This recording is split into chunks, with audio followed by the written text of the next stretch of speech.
مضل له ومن يضلله فلا هادي له ونشهد أن لا إله إلا الله وحده لا شريك له لا نظير له ولا مثل له ولا مثال له ولا ضد له ولا ند له ونشهد أن سيدنا ومولانا وأولانا محمدا عبده ورسوله صلى الله تعالى عليه وعلى آله وأصحابه وبارك وسلم تسليما كثيرا كثيرا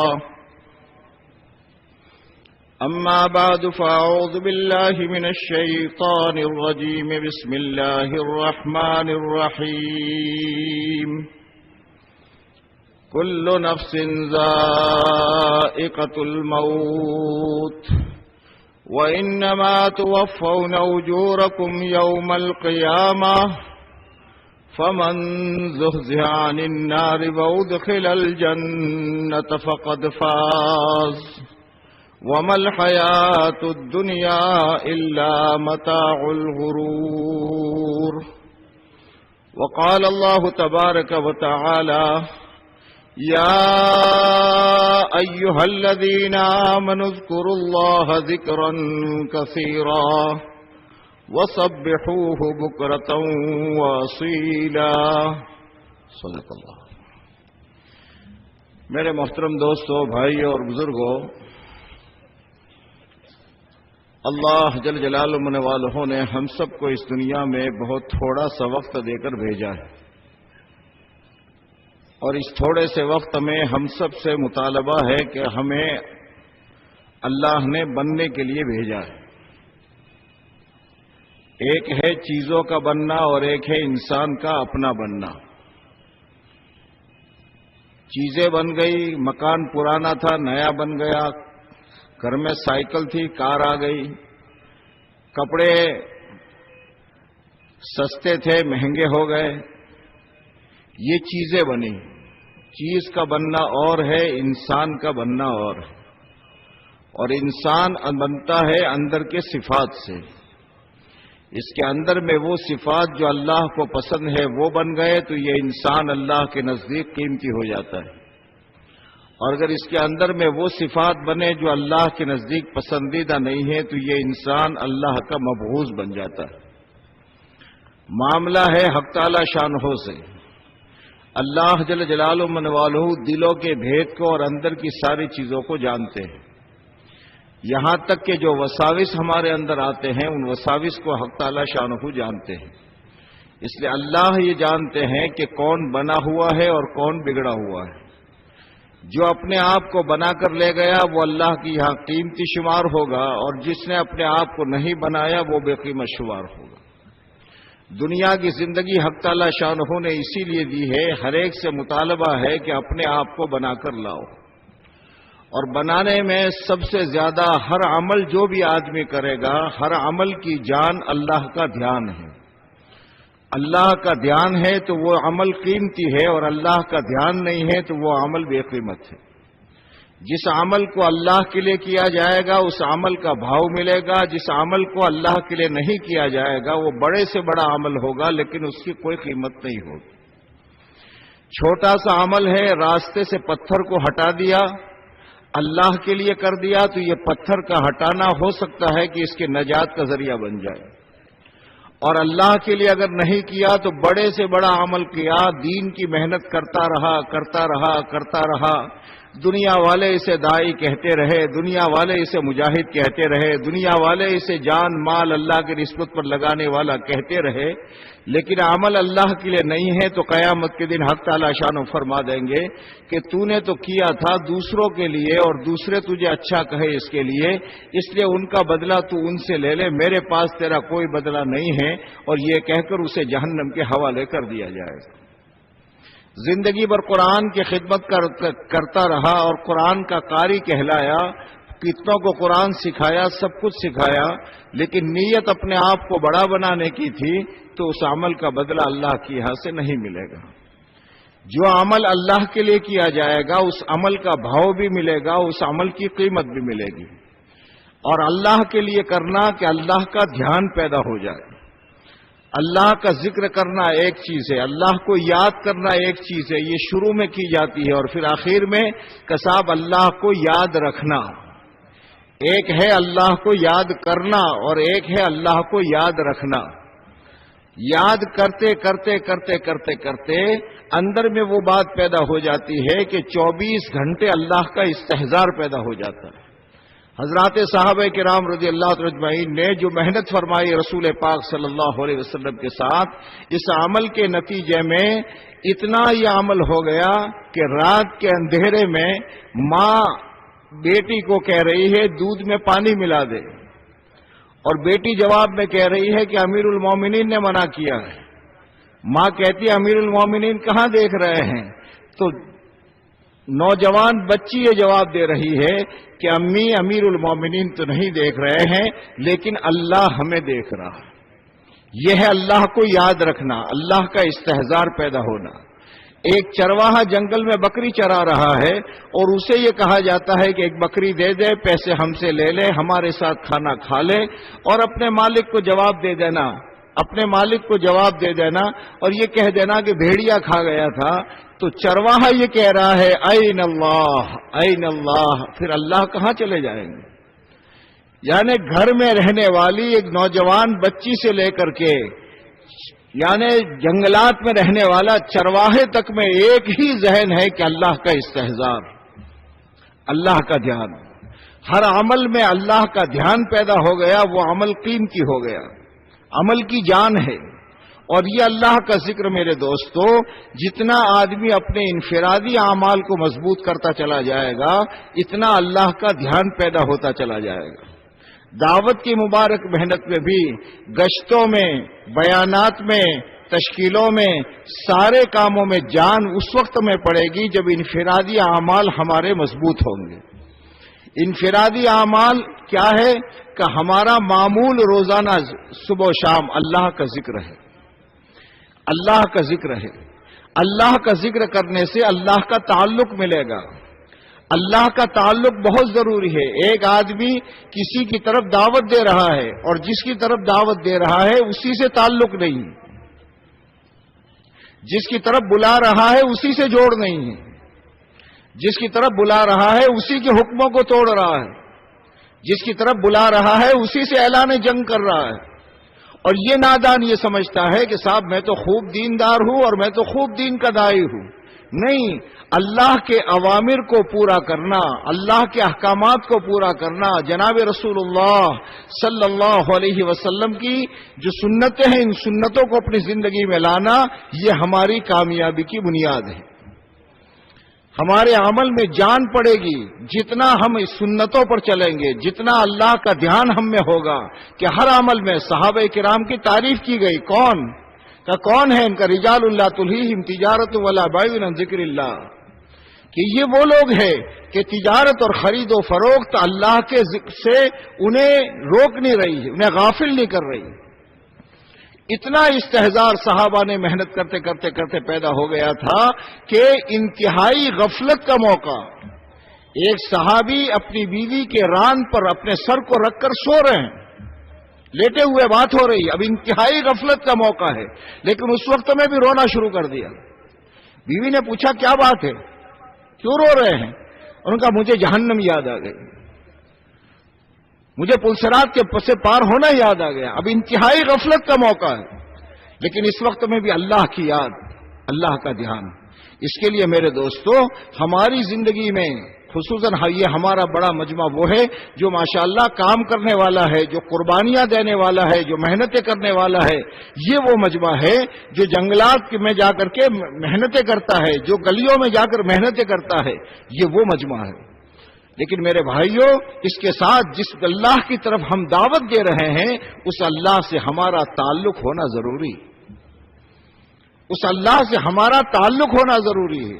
اور اس اللہ سے تعلق پیدا جب ہوگا جب میرے دوستو ہمیں اللہ کا ذکر کرتے کرتے کرتے کرتے کرتے اللہ کا دھیان پیدا ہو جائے. پھر اللہ کا دھیان پیدا ہو گیا تو ہم کسی مقام پر بھی ہوں گے. بھوک برداشت کر لے گا آدمی لیکن اللہ کے حکم کو نہیں توڑے گا، میرا اللہ ناراض ہو جائے گا.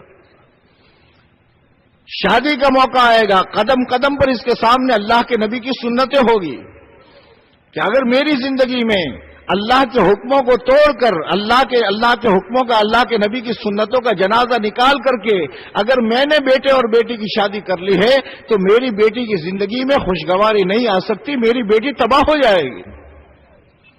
وہ اللہ کا تعلق، اس لیے فرماتے ہیں بڑے کہ روزانہ ہر ایمان والے کی زندگی میں، اور خاص کر کے جو کام کرنے والے ساتھی ہیں ان کی زندگی میں معمولات ہو، روزانہ اللہ کا ذکر۔ اور مجھے تو یاد ہے شروع کے زمانے جب ہم دعوت کی محنت میں لگے، سال لگایا تقریباً آج سے 40 سال پہلے، اس زمانے میں ہم نے اپنے بڑوں کو دیکھا کہ باقاعدہ ان کے پاس میں ایک کاغذ ہوتا تھا، روزانہ کے معمولات میرے آج پورے ہوئے یا نہیں ہوئے۔ رات کو سونے سے پہلے وہ کاغذ نکال کر دیکھتے تھے اور اس میں دیکھتے تھے آج کی میری صبح کی تسبیح ہوئی یا نہیں، آج کے میرے قرآن پاک کی تلاوت ہوئی یا نہیں، آج کا میرا سبق یاد کیا میں نے یا نہیں، آج میں نے کیا، یہ سارے معمولات سونے سے پہلے اس کاغذ کو دیکھتے تھے۔ یہ میں اپنے اس زمانے کا واقعہ سناتا ہوں کہ کئیوں کو دیکھا، ایک نہیں بڑوں کو سب کی زندگی میں دیکھا۔ اور اس وقت میں کہا آج پارا رہ گیا ہے، آج شام کی تسبیحات رہ گئی ہے، تو حالانکہ دن بھر کے تھکے ہوئے، نیند غالب ہو رہی ہے، لیکن نہیں، اسی کونے میں بیٹھ کر کے اپنا پارا پورا کرنا، اپنی تسبیحات پوری کرنا ہے۔ یہ ہماری غذا ہے، یہ ہماری خوراک ہے، اور اس خوراک کے بغیر ہم چل نہیں پائیں گے۔ اس لیے یہ معمولات فرماتے ہیں کہ صبح و شام، اور کم سے کم ہمارا ہر ساتھی تین تسبیحات صبح اطمینان سے ہو رہی ہو، چاہے ہم اللہ کے راستے میں ہو، چاہے ہم اپنے گھر پر ہو، چاہے ہم اپنے کاروبار کے سلسلے میں کہیں باہر گئے ہو، ہر موقع پر جیسے کھانا ہماری غذا بنا ہوا ہے، ایسے ہمارا یہ اللہ کا ذکر جو ہے یہ بہت بنیادی ہماری ضرورت ہے۔ اور اس ذکر کو کرنا روزانہ، سبحان اللہ، الحمدللہ، لا الہ الا اللہ، اللہ اکبر۔ حضرات صحابہ کرام کی زندگیوں میں اتنے دین کی محنتیں کرنے کے باوجود حیات الصحابہ میں ہے کہ صبح کو اس طریقے سے ذکر میں، اللہ کے ذکر میں جھوما کرتے تھے کہ جیسے یہ ہوا میں درختوں کی ٹہنیاں جھومتی، اللہ کے ذکر میں رہتے تھے۔ اس لیے ذکر ہماری غذا ہے، اور جتنا انفرادی معمولات جتنے مضبوط ہوں گے، اتنی داعی کی دعوت مضبوط ہوگی، اتنی دعوت میں طاقت آئے گی، اتنی دعوت میں جان پیدا ہوگی، اور اتنا اللہ سے تعلق ملے گا۔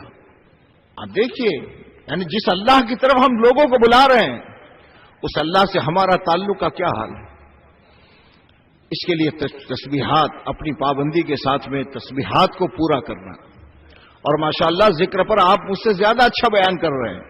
اللہ مجھے بھی توفیق نصیب فرمائے، آپ کو بھی نصیب فرمائے کہ روزانہ پابندی کے ساتھ ہماری تسبیحات پوری ہو رہی ہو، روزانہ قرآن پاک کی تلاوت ہماری ہو رہی ہو۔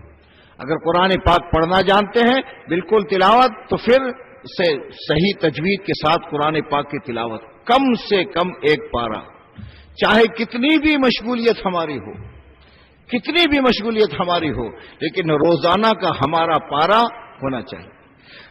اللہ کے نبی علیہ الصلوۃ والسلام کہ کوئی حزب اگر اگلے دن رہ جاتا تھا تو دوسرے دن آپ اس کی قضا فرما لیتے تھے۔ اس لیے قرآن پاک کی تلاوت، اگر قرآن پاک ہم نے بچپن میں پڑھا ہے تو قرآن پاک کو صحیح کرنا، قرآن پاک کو صحیح کرنا۔ جماعتوں میں ہم نکلتے ہیں، چلوں میں نکلتے ہیں، 4 مہینوں میں نکلتے ہیں، اپنے مقام پر ہوتے ہیں، اپنے مقام پر علماء سے، قرآن صحیح پڑھنے والوں سے ہم اپنا قرآن سنائیں اسے۔ ہمارا اللہ کے کلام کے ساتھ کیا تعلق ہے کہ ہم اس کلام کو صحیح پڑھیں، اور پڑھنا نہیں جانتے ہیں تو پھر میرے دوستو اس کو ابھی سے شروع کریں، لیکن روزانہ کم سے کم قرآن پاک کو ہمارا پڑھنے کا معمول ہو۔ فرماتے ہیں اگر حافظ ہے تو کوشش اس بات کی کرو کہ روزانہ کے 3 پارے ہو جائیں، اور اگر حافظ نہیں ہے تو کم سے کم روزانہ کا 1 پارہ ہماری زندگی میں ہو کہ روزانہ کا 1 پارہ مجھے پڑھنا ہے۔ یہ ہمارے معمولات۔ تیسری چیز میرے دوستو جسے ہمیں اپنا معمول بنانا ہے وہ ہے دعائیں۔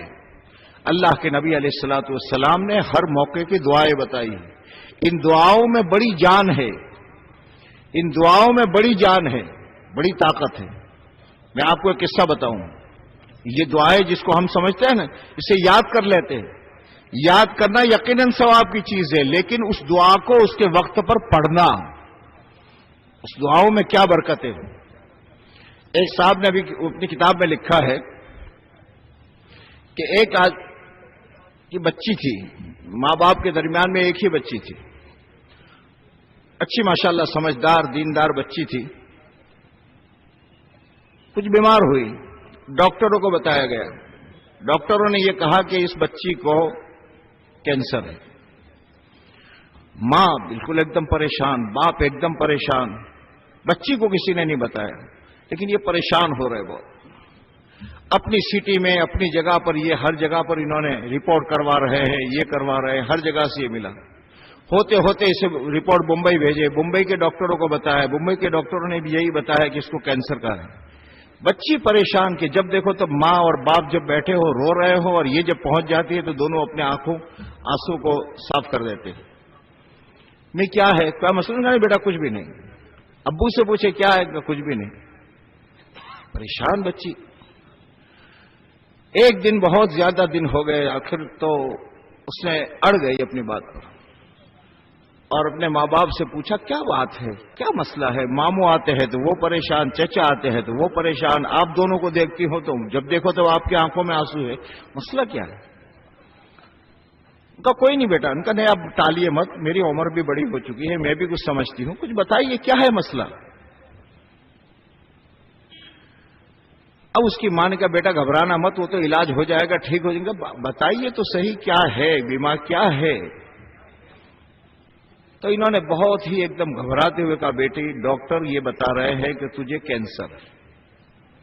جہاں اس بچی نے یہ سنا، اس کے سننے کے ساتھ ہی بچے نے کہا دیکھیے امی اور ابو ایک بات سنیے، مطمئن رہیے، مجھے کوئی بھی بیماری ہو سکتی ہے، کینسر مجھے نہیں ہو سکتا. اور اتنا یقین سے کسی حال میں بھی نہیں، یہ سارے رپورٹ غلط ہے، مجھے کینسر نہیں ہو سکتا، سب کچھ ہو سکتا ہے. بولو بیٹی ہے یہ مسئلہ، تم گھبراؤ نہیں، کوئی مسئلہ نہیں. آپ پھر دوبارہ اوپر جائیے، سارے رپورٹ کرائیے، مجھے سب کچھ ہو سکتا ہے، میں انکار نہیں کرتی، لیکن مجھے کینسر نہیں ہو سکتا. اب یہ لوگ بچے ہمت کے ساتھ کہہ رہی ہیں.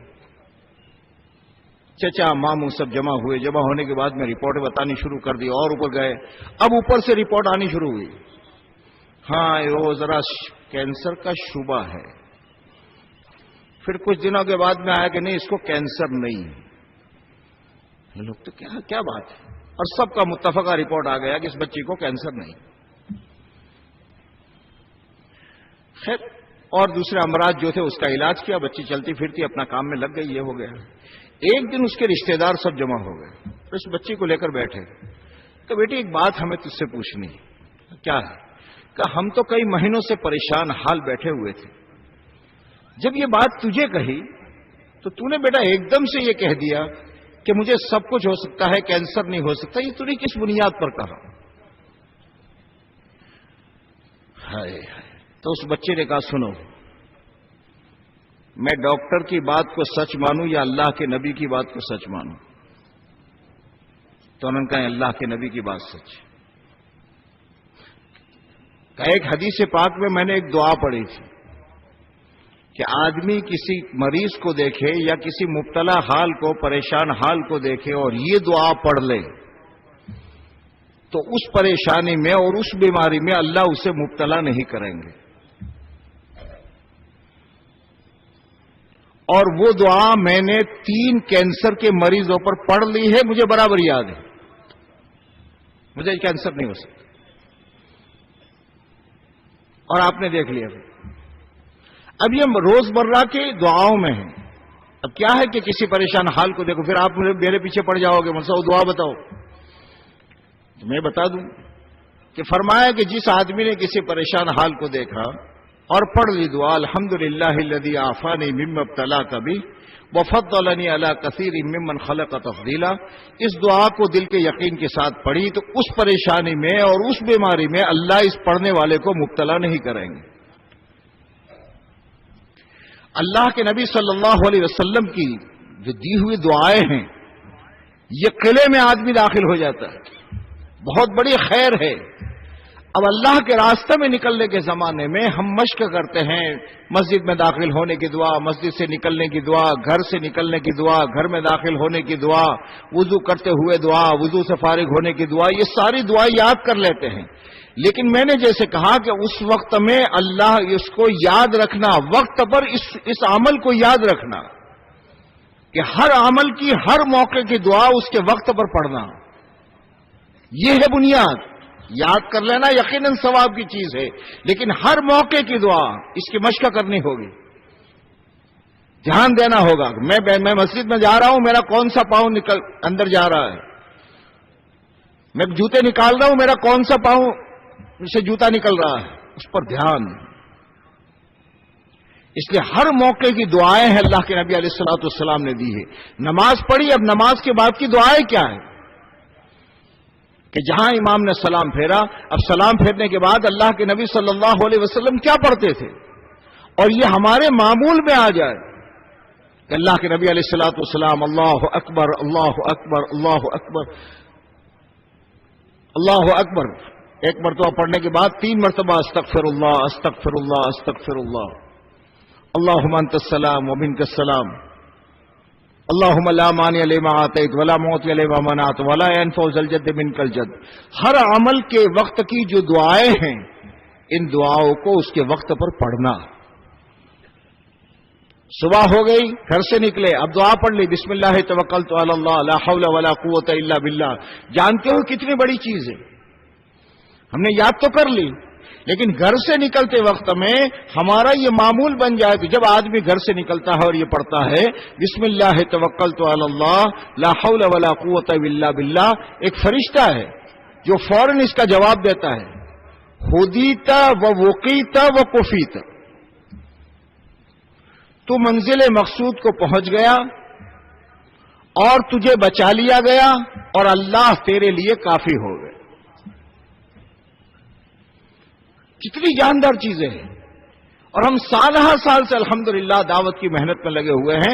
ہمارا تو قدم قدم پر اللہ کی ذات سے وہ تعلق بنے کہ گھر سے نکلے، قدم نکالنے سے پہلے فوراً دعا یاد آ جائے، سب یہ دعا، اور جو سنتوں کا اہتمام جتنا زندگی میں آئے گا تو میرے دوستو پھر آدمی جاہل ہوگا، لیکن بزرگوں سے سنی ہوئی سنتیں اور بڑوں سے سیکھی ہوئی سنتیں جو ہے وہ زندگی میں آ جائے گی۔ ہمارے یہاں بھی پچھلے زمانے میں 2-3 سال پہلے کی بات کرتا ہوں، ایک صاحب زندگی بھر دعوت کی محنت میں لگے، بیمار ہو گئے، تو بیماری کی حالت میں ان کے اعضاء زبان سے بولنا، موت سے کچھ گھنٹے پہلے استنجا کی حاجت ہوئی، بچوں نے پورا اٹھایا اور اٹھا کر کے استنجا میں لے جا رہے، تو استنجا کے جو دروازہ ہے اس دروازے پر یہ اپنے دونوں پاؤں ٹکا رہے ہیں، اندر داخل ہونے کے لیے تیار نہیں۔ پھر بچے واپس لاتے، پھر لے جاتے، پھر اس کے بعد اب ان میں اتنی طاقت نہیں کہ ہاتھ سے اشارہ کرے، کوئی لمبا پڑھا لکھا آدمی نہیں، وقت لگایا ہوا آدمی۔ تو ان کا سمجھدار بیٹا آیا، ان کا آ کر کہا ابا کو کیا کرے، ابا کو استنجا کی حاجت ہے، جب لے جاتے ہیں تو سیدھے پاؤں دروازے پہ ٹکا دیتے ہیں، اندر داخل نہیں ہونے دیتے۔ تو سمجھدار آدمی تھا، اس نے کہا شاید تم نے ابا کے سر پہ ٹوپی نہیں رکھی تھی۔ ان کا ہاں ٹوپی نہیں رکھی تھی، ٹوپی پہنو، بغیر ٹوپی کے استنجا میں جانا مکروہ ہے۔ اب یہ سنا ہوگا اللہ کے راستے میں۔ اب زندگی کا اتنا معمول، موت کا وقت ہے، معذور ہے، زبان سے بول نہیں سکتا، ہاتھ کے اشارے سے اشارہ نہیں کر سکتا، لیکن اس حال میں بھی اللہ کے نبی کی سنت کے خلاف عمل کرنے کے لیے تیار نہیں۔ یہ وہ زندگی ہے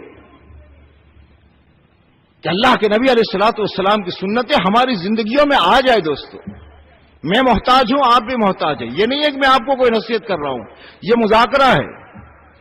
روزانہ کا ہمارا ذکر کا معمول ہو، راتوں کو اٹھ کر اطمینان سے بیٹھ کر کے ہم ذکر کریں۔ داعی کی زندگی میں تہجد اور داعی کی زندگی میں انفرادی اعمال یہ پرانے کی نشانیوں میں سے، داعی کی زندگی میں سے تہجد نہ جائے اور داعی کی زندگی میں انفرادی اعمال یہ ہماری زندگیوں میں آئے۔ دوستو اس لیے ہر موقع کی جو دعائیں ہیں وہ دعاؤں کو پڑھنا اس کے وقت پر۔ یہ کب ہوگا؟ جب اللہ کا دھیان پیدا ہو جائے گا۔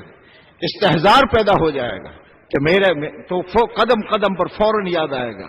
ورنہ ایک طرف آدمی دعوت کی محنت بھی کر رہا ہوگا, اللہ سے تعلق نہیں ہوگا, دعوت کی محنت بھی کر رہا ہوگا, خوب لوگوں میں چل پھر رہا ہوگا, اور دوسری طرف اللہ میاں سے جنگ بھی کر رہا ہوگا.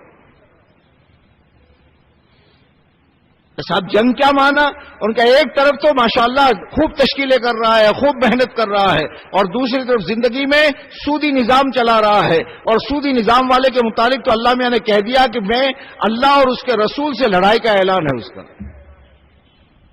زندگیوں میں دین آئے, ہماری اور آپ کی زندگی نمونہ بنے, اس کے لیے یہ محنت ہے, اور انفرادی اعمال سے استحضار پیدا ہوگا, اللہ کا دھیان پیدا ہوگا. چوتھی چیز میرے دوستو یہ ہے کہ دیکھو میرے بھائیوں, ہم سب کا اللہ سے تعلق, اجتماعی دعائیں تو ہم خوب کرتے بھی ہیں, اجتماعی دعاؤں میں آمین بھی کہتے ہیں, لیکن ہم سب کا اپنے رب سے کوئی ایسا تعلق ہو, اس لیے دن میں کوئی ایک وقت ہمارا طے ہو, کوئی ایک وقت طے ہو جس وقت میں بیٹھ کر کے ہم اللہ سے انفرادی میں تنے تنہا اپنے رب سے مانگے. ایسے اللہ سے مانگو جیسے اللہ سے باتیں کر رہے ہو. اے اللہ میرا یہ مسئلہ ہے, اے اللہ میرا یہ مسئلہ ہے, اے اللہ میں اتنے دن سے محنت کر رہا ہوں, ابھی تک میرے اندر کی غفلت دی جا رہی, اے اللہ میں اتنے دن سے محنت کر رہا ہوں, ابھی تک تیرا دھیان پیدا نہیں ہو رہا ہے. اب یہ تنہائی, جتنا آدمی تنہائیوں میں اللہ سے دعا مانگتا ہے یہ اللہ سے اتنا قریب چلا جاتا ہے, اللہ کا اتنا مقرب بن جاتا ہے. اس لیے حضرت مولانا صاحب رحمۃ اللہ علیہ کا ملفوظ سنا کہ میں نے الحمدللہ اوراد و وظائف تو بہت سے کیے, لیکن صبح صادق سے پہلے قرآن پاک کو دیکھ کر تلاوت کرنے میں نے جتنا اللہ کا تقرب مجھے ملا اتنا اور جگہوں پر نہیں ملا. وہ تعلق ہے. اس لیے یہ اعمال جو ہے اس کا ہمیں مذاکرہ بھی کرنا ہے, لیکن اس کو اپنی زندگی میں لانا ہے, اور جتنا اللہ کا دھیان پیدا ہوگا اتنا میرے دوستو ہمارے ہر عمل میں جان پڑے گی, ہر عمل میں جان پڑے گی. دعوت میں گشت کریں گے اس میں جان پڑے گی, ہر عمل میں جان پڑتی چلی جائے گی جب اللہ کا دھیان پیدا ہوگا. میں اللہ کے لیے کر رہا ہوں, میرا اللہ مجھے دیکھ رہا ہے, میرا اللہ میری باتیں سن رہا ہے, میرا اللہ میرے ہر عمل کو جانتا ہے, ہر عمل پر, اور میرا اللہ اس پر مجھے یہ دے گا. اس کے لیے میرے دوستو پورا مجمع طے کر لو کہ انشاءاللہ اب سے لے کر موت تک انشاءاللہ اپنے انفرادی معمولات کو پورا کرنا ہے. کرو گے بھائی؟ لیکن اس کی ابتدا آج کرنی. آج پورا مجمع جو ہے ذرا اپنے جیب سے تسبیح نکال لو. عملی طور پر اس وقت میں کوئی ساتھی نہ اٹھے, پورا مجمع اپنے تھوڑی ضرورتیں اسے مختصر کر دو اور اللہ کی طرف متوجہ ہو جاؤ. کوئی کسی سے بات نہ کرے. 3 تسبیحات اطمینان سے پوری کرو, اور پھر پوری کرنے کے بعد اپنی دعا پڑھ کر کے آپ اپنی ضروریات سے فارغ ہو لو. پورا مجمع اسی طریقے سے بیٹھے رہو, اور بیٹھ کر کے الحماتن اللہ کی طرف متوجہ ہو جاؤ. نکالو بھائی تسبیح, نکالی سب نے؟ خوب, ماشاءاللہ, بہت اچھا مجمع ہے. عملی طور پر آج ہم شروع کریں اور اس نیت سے کریں کہ اللہ اس عمل پر موت تک ہمیں جما دے.